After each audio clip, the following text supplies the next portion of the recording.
थी शहर के बाहरी इलाके में स्थित रायगढ़ हवेली सालों से वीरान पड़ी थी। हवेली को लेकर कई रहस्यमयी कहानियां सुनाई जाती थीं। कुछ लोगों का मानना था कि हवेली में भूत प्रेत का साया है, जबकि कुछ इसे एक पुरानी घटना से जोड़ते थे। लेकिन असल सच्चाई क्या थी, ये कोई नहीं जानता था। एक दिन शहर के मशहूर जासूस अरविंद को हवेली में एक अजीब घटना की सूचना मिली। पास के गांव के लोगों ने बताया कि उन्होंने हवेली से रात को चीखने की आवाजें सुनी और एक औरत को खून से लथपथ देखा था। अरविंद एक मंजे हुए जासूस थे और उनके लिए यह मामला एक चुनौती बन गया। वह अपने सहायक रोहित के साथ रायगढ़ हवेली की ओर निकल पड़े। हवेली के पास पहुंचते ही अरविंद ने महसूस किया कि यहां कुछ तो जरूर गलत है।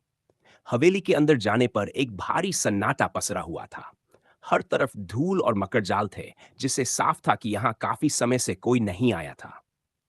लेकिन जब अरविंद और रोहित हवेली के अंदर पहुंचे, तो उन्हें हवेली के बड़े हॉल में एक खून से लथपथ लाश मिली। ये लाश एक महिला की थी। उसके पास ही एक पुरानी फोटो फ्रेम पड़ा हुआ था, जिसमें एक खुशहाल परिवार की तस्वीर थी। अरविंद ने लाश की जांच शुरू की। वह महिला करीब 30 साल की लग रही थी और उसके चेहरे पर दहशत साफ झलक रही थी। ऐसा लग रहा था कि मरने से पहले उसने काफी संघर्ष किया था। लेकिन हवेली के अंदर न तो कोई हथियार था और न ही कोई अन्य सुराग जो हत्यारे की ओर इशारा करता हो। हाँ, एक चीज ने अरविंद का ध्यान खींचा। महिला की उंगलियों पर लाल रंग की स्याही लगी हुई थी, जैसे उसने मरने से पहले किसी चीज पर कुछ लिखा हो। जासूस अरविंद ने पूरे घर की तलाशी ली, लेकिन कुछ खास नहीं मिला। वह परेशान था, क्योंकि इस हत्या का कोई स्पष्ट कारण समझ में नहीं आ रहा था। तभी उसकी नजर उस पुरानी तस्वीर पर पड़ी। वह तस्वीर रायगढ़ हवेली के मालिक राजन सिंह और उनके परिवार की थी।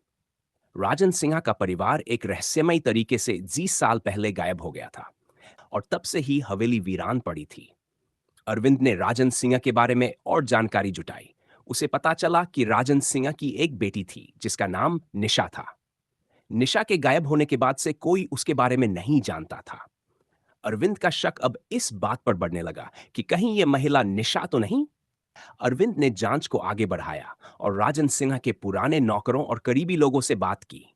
उसे पता चला कि राजन सिंह की संपत्ति को लेकर उनके कई दुश्मन थे, लेकिन निशा के गायब होने के पीछे की असली वजह कोई नहीं जानता था। फिर एक दिन अरविंद को एक चौंकाने वाली जानकारी मिली। उसे पता चला कि राजन सिंह की पत्नी माया निशा के जन्म से पहले ही मर गई थी। लेकिन माया की मौत को लेकर कई अनसुलझे सवाल थे। कुछ लोगों का कहना था कि माया ने आत्महत्या की थी, जबकि कुछ इसे हत्या मानते थे। अरविंद ने फिर से हवेली की जांच की और एक गुप्त तहखाना खोज निकाला। तहखाने में पुरानी किताबें, कुछ दस्तावेज और एक डायरी मिली। ये डायरी राजन सिंह की थी, जिसमें उन्होंने अपनी पत्नी की मौत के बाद अपने जीवन की कठिनाइयों और गहरे राजों को लिखा था। डायरी में एक जगह लिखा था, माया की मौत का राज मेरे साथ ही दफन रहेगा, लेकिन निशा को सच कभी नहीं पता चलेगा। अरविंद समझ गया कि माया की मौत के पीछे कुछ ऐसा था जो राजन सिंह ने अपनी बेटी निशा से छुपाया था। लेकिन निशा अब गायब थी, और यह महिला कौन थी?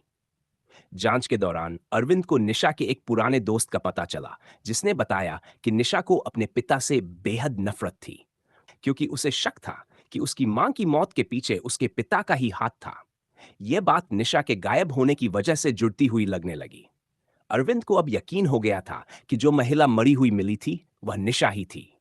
निशा ने सालों बाद अपनी मां की मौत का बदला लेने के लिए हवेली में वापसी की थी। लेकिन किससे बदला लेना चाहती थी? राजन सिंह तो कई साल पहले ही मर चुके थे।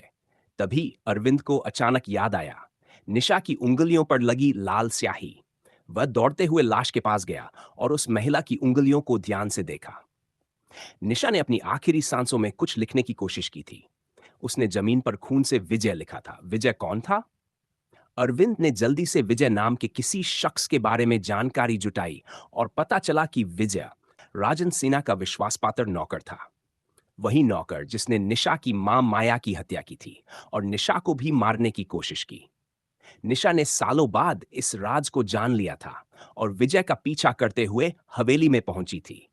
विजय ने निशा को मार दिया, लेकिन निशा ने मरने से पहले विजय का नाम छोड़ दिया था, जो उसकी मौत का राज खोलने के लिए काफी था। अरविंद ने विजय को गिरफ्तार करवा दिया। निशा का बदला आखिरकार पूरा हुआ।